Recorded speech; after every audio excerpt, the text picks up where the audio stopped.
Bienvenidos a la sesión número 7 de un rápido recorrido por la Biblia. En esta sesión vamos a ver el regreso del exilio y la revuelta macabea. Vamos a ver cómo Judá regresa a la tierra prometida y los judíos son leales para preservar su identidad. ¿Hicieron su tarea? Espero que sí. Bueno, veamos, en el regreso tenemos, si lo hicieron la tarea se puede hacer así con el díptico y viendo unas anotaciones, unos versículos de la Biblia. Si lo vieron, habrán visto que el regreso está pintado de amarillo, porque son los días brillantes, la alegría de regresar a la tierra. Estamos hablando más o menos de los años 538 al 167 a.C., son 371 años. Hay que ubicarnos un poco en las fechas porque luego vamos tan rápido que parece como si las historias fueran continuas y no, sí tienen bastante tiempo entre una y otra. Los personajes principales, vamos a ver a Zorobabel, que reconstruye el templo, a Esdras, que regresa y enseña el Torá, y a Nehemías, que reconstruye la muralla. En esta etapa también vemos a los profetas Ageo, Zacarías y Malaquías. Y aquí hay muchos cambios de potencia. Veíamos que estaba Babilonia, que luego es conquistada por Persia, por el rey Ciro. Luego después ahora van a venir los griegos con Alejandro Magno. Muere Alejandro Magno, se dividen en dos ejércitos o en dos naciones. Siguen siendo los griegos, pero se dividen los Ptolomeos y los Selúcidas. Luego de ahí vienen los romanos y de ahí luego ya va a venir Jesucristo. Entonces es una etapa de mucho cambio, de muchos nombres. Además ya tenemos, en lo que es la historia secular, ya hay muchos eventos también, la historia empieza a ser más rápida. Podemos ver, por ejemplo, que ahí, en esta época es cuando nace Platón, todos se acuerdan de Platón, cuando ya está Sócrates, muere Sócrates obviamente, Aristóteles, que es el profesor de Alejandro Magno, ahí es cuando se escribe la Septuaginta, o sea, todos los libros que tenían el canon de los judíos, de los hebreos, es cuando se juntan las Septuagintas, si recuerdan al principio cuando vimos en la introducción, que hacen un solo libro. Se juntan 72 sacerdotes judíos, traducen todo al griego, que es lo que hizo Alejandro Magno, hacer la helenización, hacer un solo idioma, traducen todo al griego, y de ahí sale lo que nosotros conocemos ahora como el Antiguo Testamento, y para los judíos fue lo que le llaman la Septuaginta, o lo que son los libros de la ley y sus profetas. Otros eventos, para que nos ubiquemos un poco en las fechas históricas, está la muralla china, lo pueden ver en sus dípticos, en la parte de abajo. Aquí es donde podemos ver toda la historia rápida del mundo. En esta época, cuando entran los macabeos, es cuando viene toda la historia de los macabeos, esconden los papiros del Mar Muerto, que los encontraron hace como 100 años, 80 años, los encontraron y son los que estaban en hebreo y que nos dicen que la Biblia de la Septuaginta estaba también en hebreo. Luego también tenemos Pompeyo, que captura Jerusalén, y ahí es cuando ya Herodes el Grande empieza a gobernar en Jerusalén y en toda la zona de Judea. Y bueno, pues vamos a hacer un pequeño repaso de lo que vimos la clase anterior, la sesión anterior. Vimos cómo el reino se dividía, teníamos en el norte, si recuerdan, se quedan los israelitas, toman el nombre de israelitas, todas las 10 tribus del norte, y abajo toman el nombre de Judea, todos los judíos. De esos israelitas es importante acordarnos que toda la mezcla que tuvieron con el imperio persa y el imperio babilonio y toda la mezcla de las naciones hizo que los mismos judíos les pusieran el nombre de samaritanos. Entonces por eso luego encontramos a los samaritanos viviendo en toda la zona del norte, en Galilea y en todo Samaria. Ahí es donde encontramos a los samaritanos. ¿Por qué además le llamaron samaritanos los judíos? Porque luego ellos toman otra vez el nombre de Israel. Ese es un punto importante para cuando leemos la Biblia. Nosotros vemos que el nombre de Israel lo toman primero para las tribus del norte, como quien dice los que se portaron muy, muy mal. ¿Se acuerdan de todos los reyes? Ahí hubo puros reyes muy malos. Esos eran muy malos. Pero entonces Israel dice, ese es nuestro nombre, es nuestra identidad. Si recuerdan, el nombre de Israel viene de Jacob. Entonces vuelven a tomar el nombre de Israel. Y de hecho toda la historia está en la reunión de lo que serían las 12 tribus de Israel, que lo vamos a ver en Jesucristo, como sus 12 apóstoles representan esa reunión de las tribus de Israel. Podemos ver entonces en el norte reyes malos, en el sur más o menos 2/3 partes de los reyes son malos, malos en el sentido de que su corazón no estaba con Dios, su corazón estaba con ellos mismos, y podemos ver las consecuencias de ese pecado de separarse con Dios. Pero en todas las tribus del sur, todo el reino del sur, podemos ver cómo es la descendencia de Abraham, la descendencia de Adán y Eva, se va continuando, o sea, siempre es el hijo el que se queda con el reinado, y así va a continuar hasta Jesucristo. Los profetas importantes tenemos a Jeremías, que todos los hemos oído seguramente, oímos a Jeremías y Jeremías en la misa, y es en esta época, en la época del exilio, cuando sale Jeremías. Jeremías es el que profetiza el retorno del exilio a los 70 años. Y además él, una parte bien interesante, cuando empieza el exilio, Jeremías agarra el arca de la alianza y se la lleva y la esconde en una montaña. Y esa arca de la alianza a la fecha no se ha encontrado. La buscó Indiana Jones por mucho tiempo y no la encontró. ¿Y por qué no la encontró? Pues porque el arca desapareció. Finalmente ya no estaba ahí Dios. El arca debe haber, si alguien la encontró, pues estaba llena de oro, tenía las tablas de la ley adentro, tenía maná y tenía una vara. Para la persona que lo haya encontrado, pues no fue importante. ¿Y quién es nuestra nueva arca de la alianza? La Virgen. Ya habíamos visto toda la analogía de la Virgen. ¿Y quién es el arca de la alianza actualmente, además de la Virgen y físicamente? Nuestra iglesia. Isaías. Isaías profetiza que Ciro, el rey de los persas, va a ser quien haga el retorno a la tierra prometida, al templo de Jerusalén, a todo Jerusalén. Es muy interesante porque lo profetiza unos 150 años antes. Y Ciro, al leer esas escrituras, los manda de regreso, ya lo vamos a ver ahorita en la historia. Isaías es un profeta muy interesante porque muchos estudiosos de la Biblia lo mencionan como el quinto evangelio, porque antes de Jesucristo, Isaías describe toda la pasión y toda la vida de Jesucristo de la forma en que los profetas escribían, de la forma en que Isaías escribía. Y muchas veces en el evangelio, sobre todo en el evangelio de Mateo, vamos a encontrar muchas relaciones de cómo esa profecía se va cumpliendo en Jesucristo. Entonces, si ustedes se animan, un día lean Isaías con esa perspectiva, con esa óptica, y creo que les va a gustar. Bueno, entonces ahorita tenemos ya, en la historia que nos va a tocar ahorita con el regreso, tenemos nuevas potencias mundiales. Vimos que estuvo Egipto con los faraones al principio, luego estuvo Asiria con el rey Sanaquerib y otros tantos, luego Babilonia con Nabucodonosor, luego vino Persia con el rey Ciro, y ahorita viene Grecia con Alejandro Magno, en unos minutos. Allá fueron muchos años, pero aquí estamos usando como los tiempos de Dios. Son largos y los reducimos a cortos. Y bueno, veamos lo que les platicaba de las profecías. Además de Jeremías, también Esdras también profetizó que Ciro iba a mandar de regreso a los judíos para la reconstrucción de Jerusalén. Y les voy a leer el pasaje. Es en Esdras 1, del 2 al 4. Así dice Ciro, rey de Persia: el Señor, el Dios de los cielos, me ha dado todos los reinos de la tierra, y Él me ha designado para que le edifique una casa en Jerusalén, que está en Judá. El que de entre todos vosotros pertenezca a su pueblo, sea su Dios con él. Que suba a Jerusalén, que esté en Judá, y edifique la casa del Señor, Dios de Israel.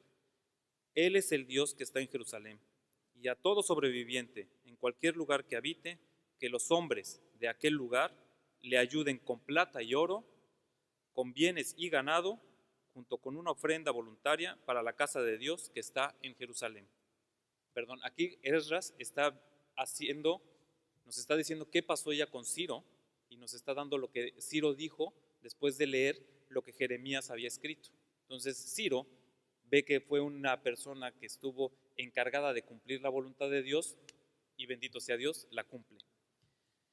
Y una parte bien interesante, Ciro les regresa. Nabucodonosor había robado del templo pues todos los utensilios y vasijas, todo lo que se usaba para el templo. Y Ciro les regresa todo lo que es el oro, la plata y los utensilios para que se lo lleven nuevamente a Jerusalén. Y además le pide, eso es muy interesante porque es muy parecido al Éxodo, cuando el faraón ya deja salir a la gente, después de que se acuerdan la última plaga, ya deja salir a la gente y les da oro, plata, y les dice a todos los demás, denles todo lo que puedan. Entonces otra vez está repitiendo un nuevo Éxodo. La historia de la Biblia, si lo han estado siguiendo así, vemos cómo siempre hay una nueva creación, cómo va creciendo, siempre se vuelve a repetir y se vuelve a repetir, volvemos a iniciar. El hombre hace las cosas mal y Dios vuelve a empezar de nuevo. Y eso lo veremos también con Jesucristo. Y bueno, dicho y hecho, tenemos, si se fijan en sus dípticos, vamos a ver marcados 3 retornos. Así como tuvimos en la tribu de Israel, en Judá, perdón, en las tribus del sur, tuvimos 3 exilios en 3 diferentes épocas. Ahora vamos a tener 3 exilios que dio 3 retornos hacia la tierra prometida, y en cada uno de ellos viene una etapa especial, aunque en general todo se mezcla, todos hacen un poquito de todo, tienen una particularidad cada uno de ellos. Entonces vemos el primer retorno es por Zorobabel en el 537 a.C., y ahí Zorobabel es muy importante porque él es de la línea de Jesús, él es de la línea de Abraham, la línea de sangre, o sea, él es un rey, un gobernador, y a él le toca reconstruir el templo. Lo interesante es que sí, reconstruyen el templo, el rey le da todos los bienes para reconstruir el templo, pero el templo lo hacen más modesto que el que había hecho Salomón. Y entonces hay una situación donde hay mucha alegría, pero también hay mucha tristeza, porque los que recordaban el templo, o a los que les habían platicado del templo, recordemos que habían estado 70 años en el exilio. Entonces a muchos les habían platicado la grandeza del templo, o los viejitos que habían logrado sobrevivir todo ese tiempo, pues recordaban al templo y había ese sentimiento que todos tenemos de alegría y tristeza muchas veces. Ese es el que ellos representan. Pero lo interesante es que primero la reconstrucción del templo, y eso le toca a Zorobabel. Y ahora, ¿cuáles son los problemas a los que se enfrenta? Hay problemas internos y externos. Hay problemas internos con la misma gente que al regresar se dedica más a hacer sus cosas que a estar reconstruyendo el templo.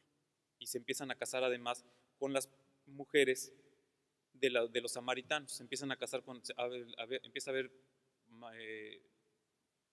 matrimonios mixtos. Y empiezan a hacer sus propias cosas y le dedican muy poco tiempo al templo. Y la otra es que los samaritanos llegan y dicen, oigan, déjenos construir, déjenos ayudar. Y después de haber estudiado toda la problemática que viene de estarse mezclando y estar haciendo alianzas con las naciones externas, les dicen, no podemos dejarlos. Entonces los samaritanos, que sus intenciones eran otras, por cierto, empiezan a causarles muchos problemas. Incluso en la historia se platica cómo al estar construyendo el templo están con una espada, al estar construyendo templo y murallas, que esos se construyen después, están con una espada en la espalda, una pequeña espada que tenían, y están reconstruyendo con una sola mano. Entonces cuando llegaban los samaritanos o los que querían parar la construcción, tenían que luchar y luego ya seguían con la construcción. Y tenían que estar atentos todo el tiempo porque además llegaban como por oleadas. Y es interesantísimo porque así nosotros debemos estar, ¿no? Estamos reconstruyendo nuestro templo, nosotros somos templo de Dios y debemos estar atentos siempre. Pareciera que nos va a costar más trabajo, pero debemos estar protegiendo. Nosotros somos templo del Espíritu Santo. Entonces, así como ellos, nosotros debemos estar trabajando. Después de esto, viene ya Esdras en el 458. Esdras era escriba y sacerdote, y a él le toca enseñar el Torah. Y cuando él llega, que ya son años después, son alrededor de 20 años después de que se empezó a reconstruir el templo, empieza a enseñar el Torah, la gente misma se da cuenta del pecado que habían cometido al estar haciendo lo que en la Biblia conocemos como la infidelidad. Fueron infieles a sus propias creencias y al propio Torah, y entonces se casaron con mujeres externas. Y la gente misma les dice, oye, voy a sacar a mi mujer y a los hijos generados de ella, yo me voy a encargar de alimentarlos, pero ya no pueden pertenecer a la tribu de Israel, a la tribu de Judá, porque ¿qué es lo que están haciendo? Están purificando tanto templo como a las mismas personas. Y entonces Esdras empiezan con les dice, sí, sáquenlos, ponen las reglas, y se tienen que ir las mujeres. Obviamente no todos lo sacan y eso va a causar problemas. Después viene Nehemías y ya reconstruye en el 444 a.C. y él reconstruye la muralla.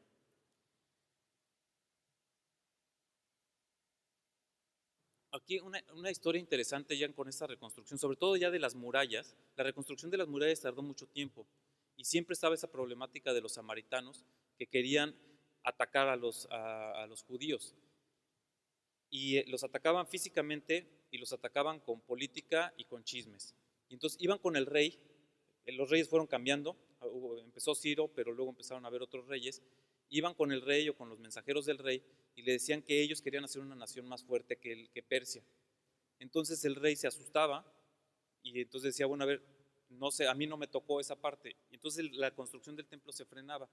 Y lo padre es que cuando el rey leía el edicto de Ciro o lo que había pasado en la historia, se daba cuenta que en realidad eran un pueblo sano y que no lo estaban haciendo por los intereses que las otras personas le estaban diciendo. Entonces, no nada más les decía que voluntariamente dieran sus bienes, sino los obligaba en contraparte al pecado que querían cometer. Decía, ahora, en consecuencia, ahora va a ser obligatorio que ustedes ayuden a la construcción de la muralla, dando ustedes de sus bienes. Entonces, bueno, ahí podemos ver la mano de Dios, como esa es la voluntad de Dios siempre se va a cumplir.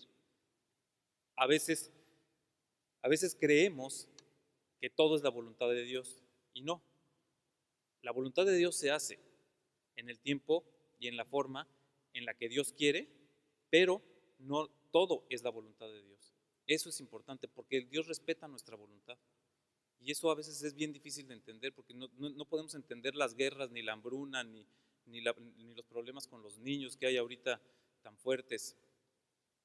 Todo el pecado del mundo, vamos a decir, es por la voluntad del hombre que ha hecho ese pecado.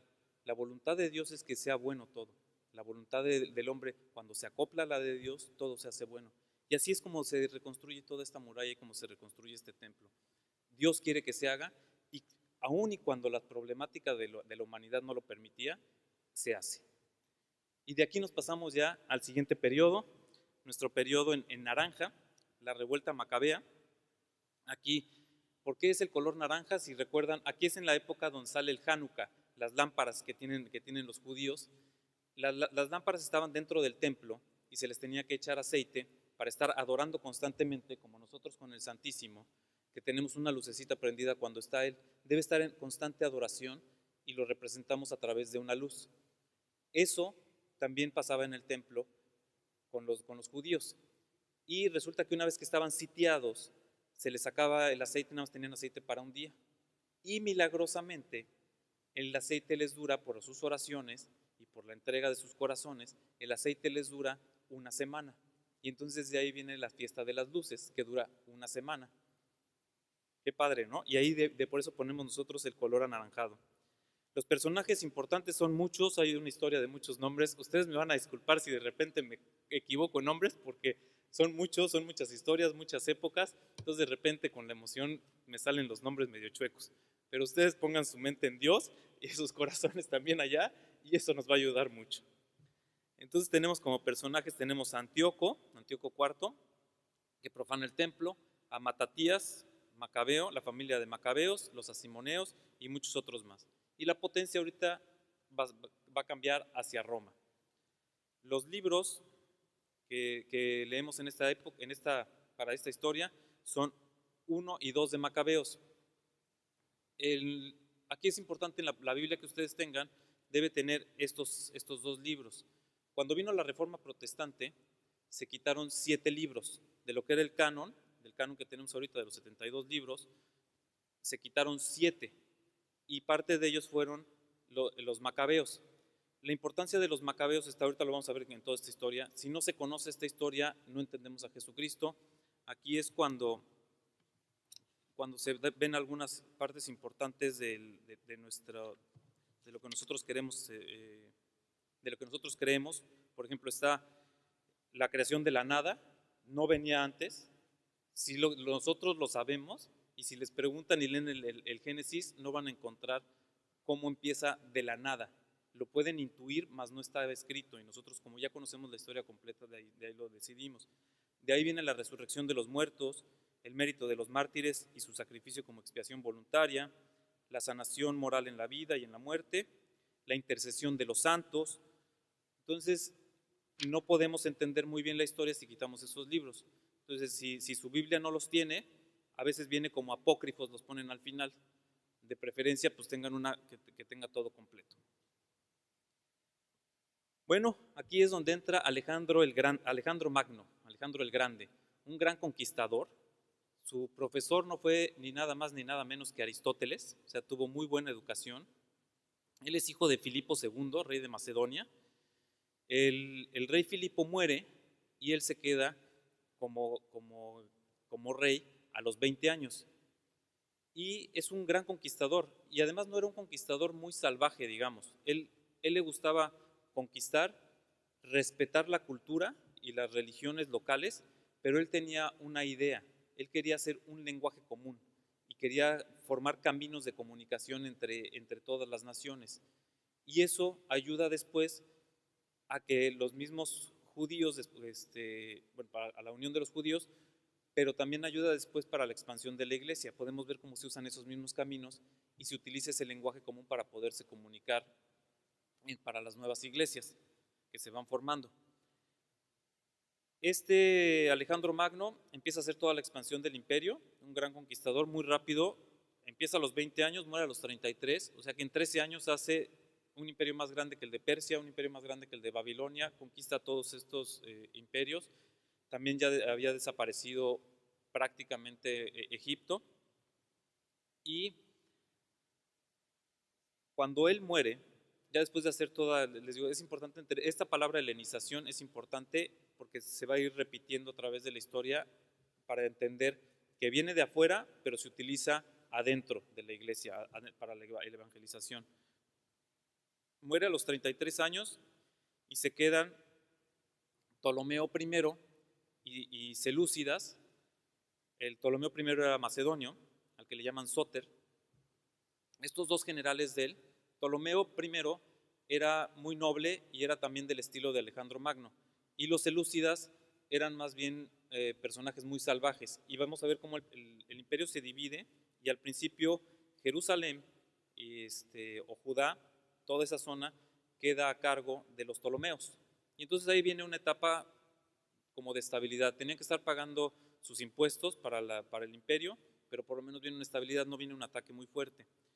De ahí, después de que Alejandro Magno muere, se queda Ptolomeo I, luego muere él y queda Ptolomeo II, que lucha contra los selúcidas, y él era más bien científico, también del estilo de Alejandro Magno. Es cuando se hace Alejandría y es cuando se está, no sé si se acuerdan de la biblioteca de Alejandría, es más o menos en esta época, una biblioteca donde lo que hacían era que todo lo que ellos pedían desde Alejandro Magno era que todo lo científico que encontraran lo llevaran a esa biblioteca, porque les encantaba estar aprendiendo cosas nuevas. De hecho, en esta época ya se sabía que el mundo era redondo. Hacen una medición con un palito parado en el mundo, vaya, y checan su sombra en el solsticio, creo que de verano, y luego recorren una distancia muy larga y vuelven a hacer la medición en el solsticio de verano, y con el ángulo que les da pueden sacar el tamaño del mundo. Y curiosamente, después de eso, como 500 años después, otro científico saca el tamaño del mundo y da otro dato diferente, y hasta que Magallanes recorre el mundo es cuando vuelven a sacar el número que sacaron 300 años antes de Cristo. Muy interesante, ¿no? O sea, eran personas, eso es importante para ubicarnos en la capacidad científica, en toda la estructura, pues incluso hasta de guerra que podían tener en ese tiempo, ¿no? Ahora, por el otro lado, los selúcidas, Antíoco IV Epífanes. A contraparte de lo que eran los Ptolomeos, los selúcidas eran bien salvajes, y Antíoco IV, que se llamaba, le decían Epífanes, él significaba su nombre Dios manifiesto. O sea, imagínense, estabas tú en la escuela con alguien y le decías, acabas de llegar al salón, ¿no? Y estaba hacia tu lado. ¿Y tú cómo te llamas? Dios manifiesto. O sea, qué cañón, ¿no? Mucha egolatría. Entonces, Dios manifiesto, y entonces los judíos le ponen Epífanes, que significa loco. Entonces, por eso le llamaban Epífanes. Antíoco IV Epífanes, porque era un cuate loco que se creía que era Dios. Y él sí quiere imponer la helenización a toda costa y empieza a conquistar. Él conquista las tierras de Judea y Jerusalén, y empieza a imponer sus propias reglas, empieza a imponer no nada más el lenguaje, sino quiere imponer toda la religión completa. Y aquí es donde se enfrenta contra los judíos de una forma terrible, porque se mete al templo y pone en el altar, pone a Zeus. Y luego hace holocaustos dentro del templo a Zeus, y todavía quiere que Judas se coma un cerdo, lo cual estaba prohibido por el Torá. Entonces, de hecho, ahí vemos la primera historia. Eleazar, perdón, es al que quiere que se coma el cerdo, y él dice, no, no me comeré un cerdo. Pues te voy a matar, pues mátame. Y de ahí viene también, si leemos toda esa historia, vamos a ver cómo viene, y lo vamos a ver al rato, cómo viene lo grandioso que es el martirio. Pero esa es la primera parte. Luego empieza a hacer reglas, eso en el templo, y empieza a hacer reglas extremadamente estrictas para los que fueran judíos y quisieran ser judíos. Mata a quien tenga, quema todas las copias de Torah que se tengan. Aquí es cuando esconden unos por eso es importante lo que se encontró en el Mar Muerto, en las cuevas del Qumran, porque aquí quema todo lo que encuentra del Torah. Mata a cualquiera que tenga un escrito del Torah, y al que circuncidara a su hijo, a la mujer que circuncidara a su hijo, lo iba a matar al hijo y se lo iba a colgar en el cuello. Y entonces la señora tenía que ir con su hijo colgado en el cuello por ser fiel a su religión. Entonces, bueno, creo que con esto nos podemos dar cuenta de verdaderamente qué Epífanes estaba, ¿no? O sea, qué loco estaba que se creía Dios manifiesto. Y aquí es donde empiezan ya los problemas. Y una parte bien importante, bien interesante, si leemos la historia, vamos a ver cómo empieza a atacar primero el templo, luego ataca el Torá y luego destruye las murallas. O sea, igual que como fue la reconstrucción, él la destruye. ¿Qué es lo que hace? Primero se mete al templo y pone a Zeus. Luego ataca al Torá, que ya vimos cómo. Y las murallas, rompe pedazos de muralla y pone sus propias murallas y sus propias formas para estar él en control de toda la nación.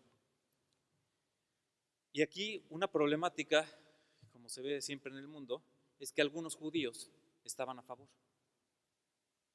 Decían lo que decimos ahorita, está bien, que se casen entre gays, está bien, que haya aborto, está bien, ¿qué importa? Es parte de la sociedad ahorita, es que somos una sociedad muy avanzada. Igualito les pasó, y las consecuencias fueron gravísimas. La falta de unión en Cristo, ahora, la falta de unión en su religión, en el Torah, en ese tiempo, empiezan las divisiones y hace una lucha terrible, es una lucha mucho más fuerte. Y aquí es donde entra ya el sacerdote Matatías. El sacerdote Matatías, voy a leer un versículo que nos va a dar una idea. Él estaba dentro del templo y es la persona que empieza con toda la revuelta macabea. Y vamos a leer esto que nos va a dar una idea bastante clara de quién era este personaje. Es en Macabeos 2, del 19 al 22. Pero Matatías les gritó: aunque todas las naciones que viven bajo este imperio de Antíoco lo obedezcan y dejen de adorar a sus dioses, yo, mis hijos y todos mis familiares seremos fieles al pacto que Dios hizo con nosotros. Que Dios nos ayude a seguir obedeciendo su ley. Por eso no obedeceremos al rey ni dejaremos de adorar a nuestro Dios. Y eso se lo dice enfrente precisamente a... Esto está pasando en una escena donde le dicen a él: tienes que ir a adorar a Zeus en el templo. Dice, y dice todo esto. Y en ese momento otro que estaba allá al lado dice: yo sí lo hago. Es como, y ahí es donde vemos esa contraparte de sociedad, ¿no? Todos eran judíos, todos habían sido purificados, por llamarle así, con ese exilio y ese retorno. Y ahora, yo sí, ¿qué va a pasar? Nada, mato ahí un animalito y se acabó, ¿no? Y Matatías saca un cuchillo y lo mata. Y de ahí empieza la revuelta. Sale junto con todos sus hijos y empieza lo que se llama una guerra de guerrillas. No es un ataque frontal, sino fue haciendo ataques particulares a cada uno de los lugares donde se tenía la problemática y vence. Veamos cómo le hace para vencer. Matatías se opone a la profanación del templo, y de estos, y muchos de los judíos que sí eran piadosos, o sea, los que sí querían el Torah, los que sí querían estar con Dios, se van con Matatías. Matías se opone a la profanación del templo y muchos judíos se unen con él, los judíos piadosos. Eso de nombre piadosos en hebreo, como les digo, no sé pronunciar hebreo, así que ustedes me van a disculpar, pero a los que les llaman los Hasidín, que significan los piadosos. De ahí luego van a venir los esenios y los fariseos. O sea, sí estaban ellos con Dios. Ellos querían que se cumpliera si nosotros vemos desde otra perspectiva, no como malos a los fariseos, vamos a ver cómo ellos adoraban la ley, ellos querían que la ley se cumpliera, y de aquí es de donde salen. O sea, empiezan con una buena, empiezan bien, ya después vemos como con Jesucristo que empieza a transformar, son generación tras generación, tras generación, tras generación, y no realmente estaban cumpliendo la ley, sino no lo estaban cumpliendo con sus corazones. Bueno, resulta que Matatías tenía 3 hijos, Jonatán, Simón y Judas Macabeos. Judas Macabeo. De hecho, Macabeo es una palabra interesante porque significa martillo. Y Judas es el que luego, cuando muere su papá, es el que se queda haciendo toda la guerra de guerrillas, y él es el que triunfa en esta guerra. Y de veras le decían Macabeo porque era como martillo, pum, pum, pum, pegaba y pegaba y pegaba. Entonces estaba haciendo toda esa guerra y pegaba y pegaba y pegaba y pegaba hasta que gana. Ya cuando él gana, recaptura Jerusalén. O sea, si se recuerdan, Matatías se tuvo que salir, se va a la montaña, y luego ya su hijo Judas logra recapturar Jerusalén y lo recupera en 3 días. Y de aquí es donde viene la historia que les platicaba de las luces. Estaban adentro, pero estaban sitiados. Entonces durante una semana se mantiene el aceite para la adoración, se mantiene presente, gracias a Dios. Pero resulta que ya en este tiempo, ya Antíoco Epífanes muere, y queda a cargo el general Lisas, que los deja en una relativa paz. Ya no era salvaje, los deja en una relativa paz, y ya nada más tienen ellos que estar pagando impuestos. El otro hijo de Matatías, Jonatán, era amigo del hijo de Antíoco, Alexander Valls, y este otro hijo, a Jonatán, le da armas, le ayuda a reconstruir las murallas, e incluso pone cargo a su gente y le dice: te voy a mandar a algunos samaritanos, te voy a dar más tierra para que la controles. Y lo nombra, y aquí es donde entra el error, porque Jonatán es hijo del que empezó la revuelta. Luego, antes de Jonatán, está su hermano Simón, que se encarga de recuperar el templo. Y ahora Jonatán, que parece que empieza a hacer las cosas bien, es cuando otra vez empiezan a salir las cosas mal. Porque pues digo, tener amigos no está mal. Ahora, ¿para qué los tienes y por qué los tienes? ¿Te está separando esto del cielo? Cuidado con los amigos. Y eso le pasó a él. El amigo le dice: pues yo te voy a dar armas, te voy a dar todo lo que necesitas para ser un gran rey. Y lo nombra. En ese tiempo seguían siendo, la potencia seguían siendo los griegos. Entonces ellos eran los que dominaban, nada más estaban ya respetando el territorio que había sido recuperado por los judíos. Y lo nombra sacerdote y rey. Se autonombra sacerdote y rey. Y los únicos que podían ser sacerdotes eran los que venían de la línea de Aarón. Y eso también estaba en el Torah. Entonces de ahí viene una problemática que luego se ve reflejada en tiempo de Jesucristo, porque de aquí es donde viene la línea de los asmoneos. De aquí es donde viene, ¿se acuerdan de Anás y Caifás? Que dices, bueno, ¿y por qué si eran los sacerdotes, pues eran tan malos? Pues resulta que esos sacerdotes eran los que, y había una problemática en tiempo de Jesucristo entre los mismos judíos, y causada por esta época, porque los sacerdotes los sacerdotes y levitas tenían que venir de la línea de Aarón. No había forma de autoproclamarse sacerdote, y aquí se proclama el sacerdote, y de ahí viene toda una línea, que entonces los sacerdotes eran impuestos políticamente por el poder, y eso que genera la problemática de Anás y Caifás. Esos sacerdotes, Anás y Caifás, eran como gobernadores o como presidentes municipales, estaban nada más por determinado tiempo, y luego el poder imponía a otros, y así sucesivamente. Entonces ahí vemos cómo la problemática de estar haciendo esa unión con las naciones el pecado siempre va a tener consecuencias a corto plazo y sobre todo a largo plazo. Si nosotros pecamos, los que se van a llevar el pecado más fuerte son nuestros hijos, y luego después de nuestros hijos, los hijos que vienen, dependiendo del tamaño del pecado. Bueno, después ya muere Jonatán en manos del general Tipro, o Trifo. Me suena como el nombre de 3PO de la Guerra de las Galaxias. Bueno, resulta que este general lo mata a Jonathan.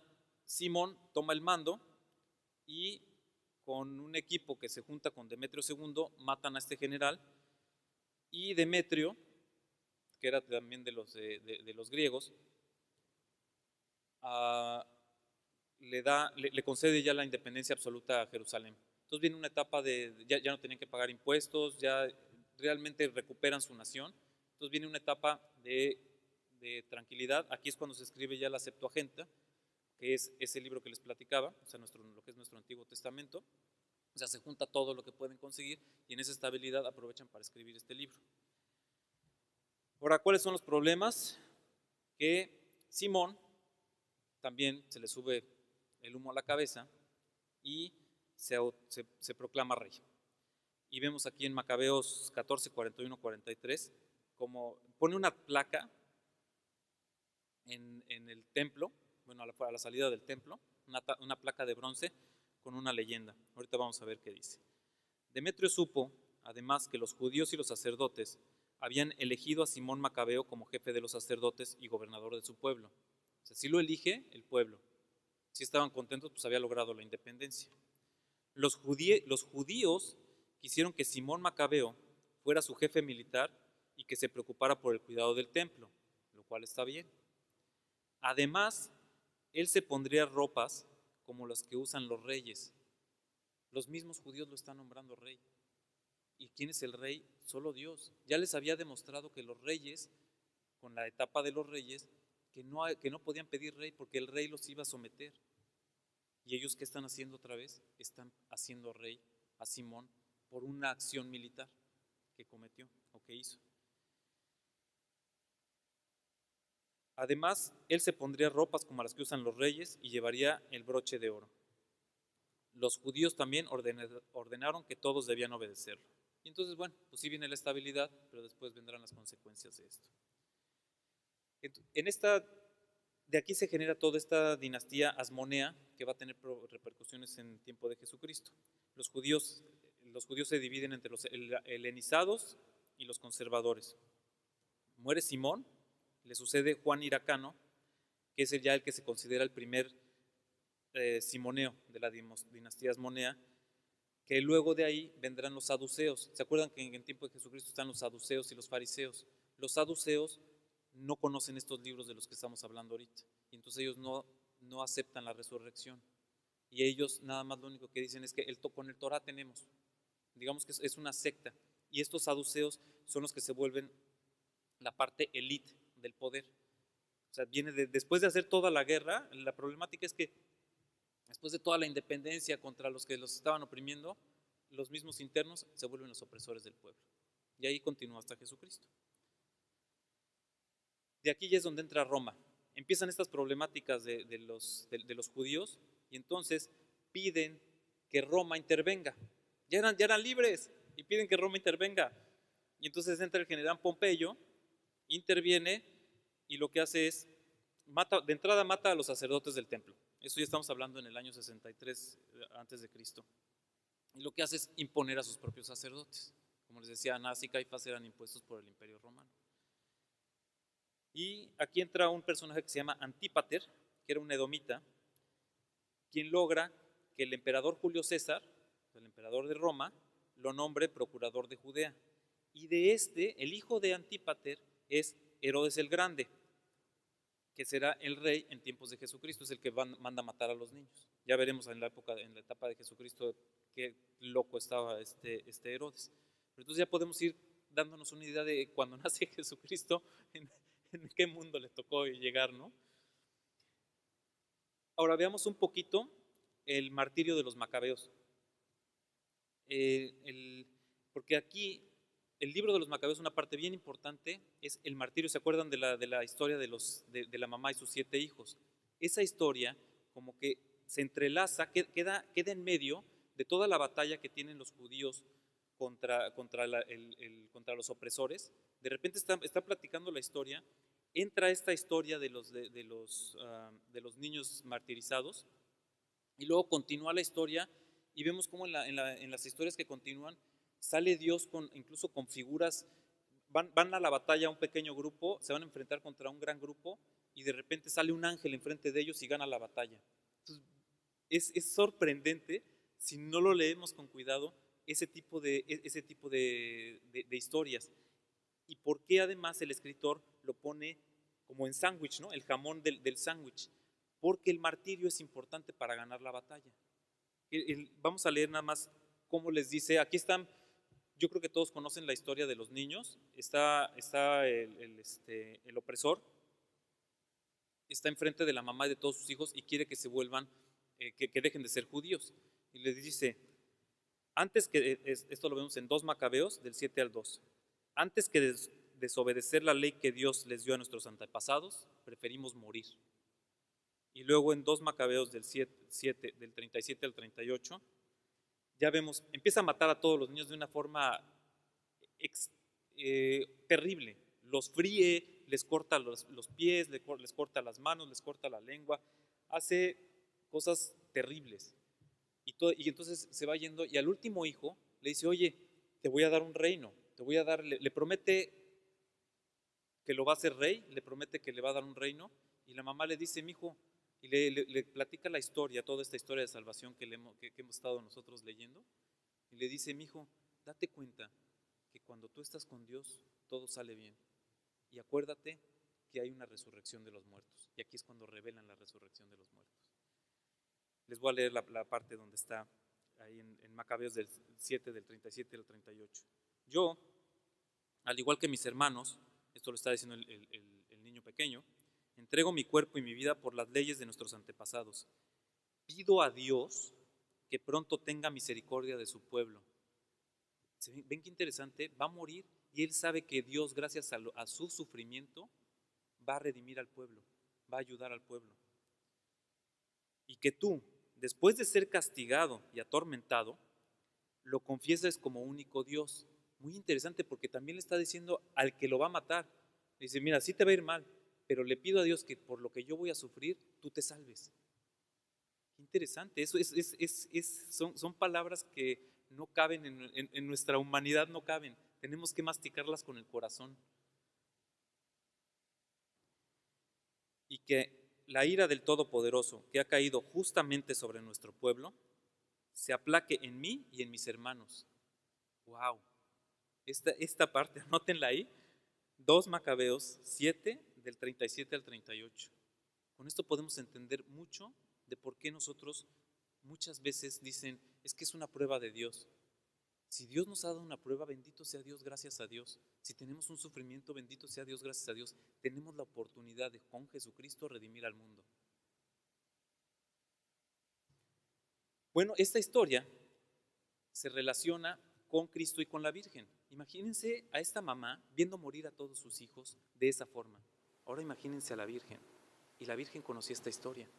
Entonces el sufrimiento personal sí estaba, pero ella sabía que era para bien, que ella sabía que había una resurrección, ella sabía que su hijo iba a redimir el mundo.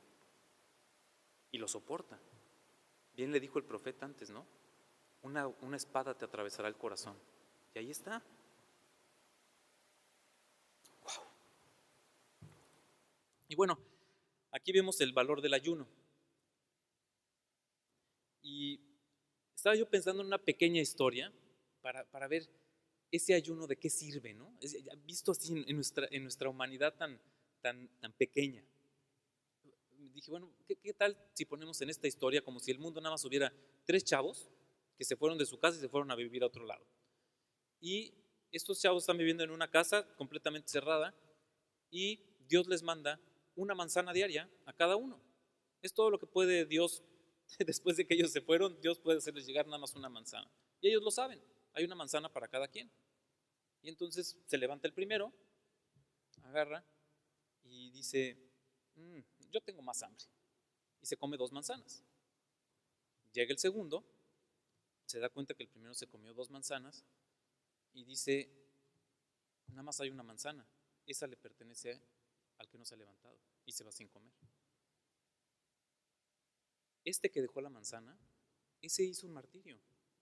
Después cuando ellos murieron, porque comiendo nada más puras manzanas, yo creo que murieron muy pronto en mi pequeña historia, ¿no? Pues ustedes piensen, ¿Qué lugar estarán en el cielo o en la eternidad cada quien? ¿Qué estamos haciendo cada uno de nosotros? ¿Nos estamos comiendo la manzana de alguien más? Ok, llegó el tercero, se comió su manzana. Está bien, Dios se la mandó. Ni siquiera, pero esa tampoco le pertenecía a él. Ese es el valor del ayuno. Y sí sirve, cuando nosotros dejamos de hacer algo o ayunamos en algo, Dios lo va a tomar y va a servir como con los macabeos, va a hacer algo por alguien más. Y creo que ahorita ya estamos llegando al final de nuestra historia y hay una parte de la historia que no está escrita en la Biblia como tal, porque no es la historia, la historia principal y la única historia de la Biblia es cristocéntrica. Si no encontramos a Cristo, no sirve de nada leer la Biblia. Podemos oír todas estas historias y si no encontramos a Cristo, no vamos a encontrar nuestra salvación. En Cristo está la salvación, es el único camino para el cielo. Pero hay una historia que si no, voy a tratar de encuadrarla muy pequeña, y es la historia del diablo, porque ese es el contrario. Nunca fue que estuviéramos peleando, que la humanidad estuviera peleando contra el faraón, o contra Antíoco, o contra los reyes babilónicos, o contra el ISIS.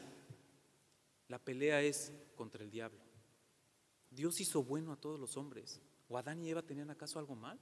¿Eran malos? No dijo Dios, es muy bueno. La creación era buena. El hombre era bueno, muy bueno. Eso somos nosotros, seguimos siendo creación de Dios. Pero ¿quién tiene la culpa de nuestros pecados? El diablo. No por nada Juan, en su evangelio, en el 8:34 dice Jesucristo, en verdad os digo, que todo el que comete pecado es esclavo del pecado. ¿Cómo se hacía esclavo uno en ese tiempo, en tiempos de Jesucristo y anteriores?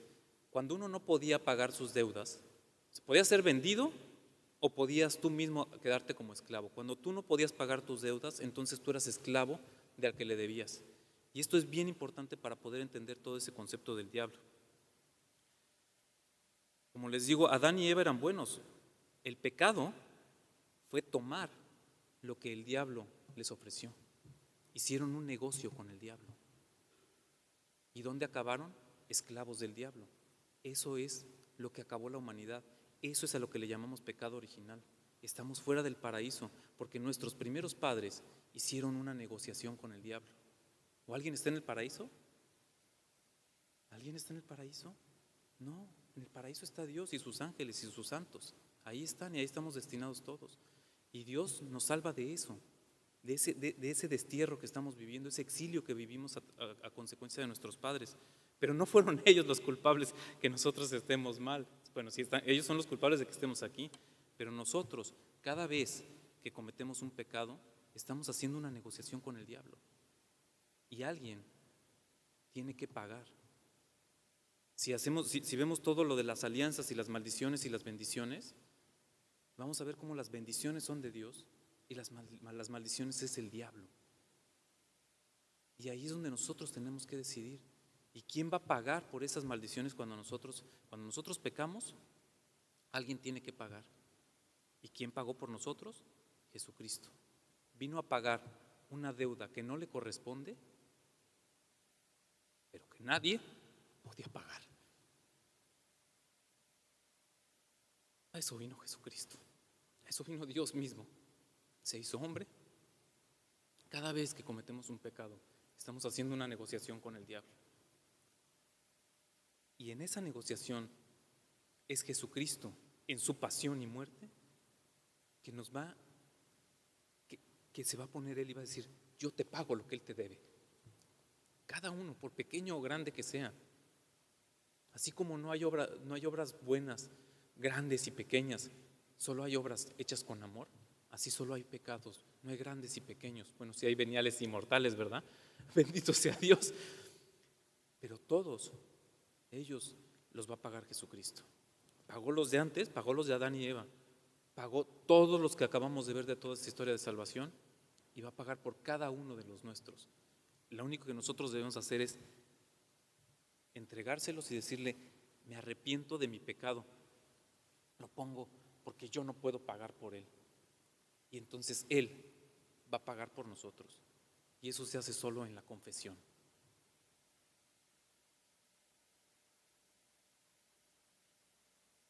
poquito ya de historia del origen del demonio. Los ángeles fueron creados para servir al hombre. Cuando Dios dice, sepárense la luz de las tinieblas, dice, en ese momento San Agustín lo ve muy claro, dice, es cuando se están separando los ángeles. Después no lo revela el Apocalipsis, pero es cuando se están separando los ángeles, los buenos y los malos. En el Apocalipsis nos dice que una tercera parte de los ángeles son desterrados a la tierra, que ya la vino a salvar Cristo, no se preocupen. Son desterrados acá. Y ahí es donde se generan los demonios. ¿Quiénes son los ángeles? Los ángeles son intelecto puro, no son como nosotros no somos intelecto puro. Tenemos intelecto como los ángeles, pero ellos son intelecto puro, sus decisiones son instantáneas. No podemos luchar contra el diablo, solo Cristo puede luchar contra el diablo. Por eso las batallas se ganan de rodillas, porque ellos son inteligentes, punto, nosotros no. Y nosotros somos creados en una etapa entre los animales y los ángeles, en el sentido que tenemos cuerpo y tenemos intelecto, pero para vivir en un punto con Cristo, con el cuerpo como Cristo resucitado y con todo el intelecto puro que va a estar acorde a su voluntad. Y eso al demonio, a Satán, a Nahash, no le gustó, porque Dios le dijo, tú tienes que servir al hombre, y él dijo, no serviré. Y de ahí empieza toda la problemática. De ahí es donde, si se acuerdan del arcángel Miguel, que de hecho Miguel significa Micael, significa quien como Dios. Y un pequeño ángel vence al demonio. No tenemos que preocuparnos, no hay nada de qué asustarse, porque un solo ángel vence al demonio. ¿Y quién venció al demonio como humano además? La Virgen, es nuestra intercesora. Recen un rosario y nada malo va a pasar, pero récenlo desde el corazón, no con las palabras. Eso vence al demonio. Ella intercede por nosotros y un solo ángel va a vencer. Si Jesucristo mismo ya venció y la Virgen la tenemos, no tenemos nada que temer. Como dice la Biblia 365 veces, no tengan miedo. Que Dios los bendiga, nos vemos en la próxima sesión, no se la pierdan.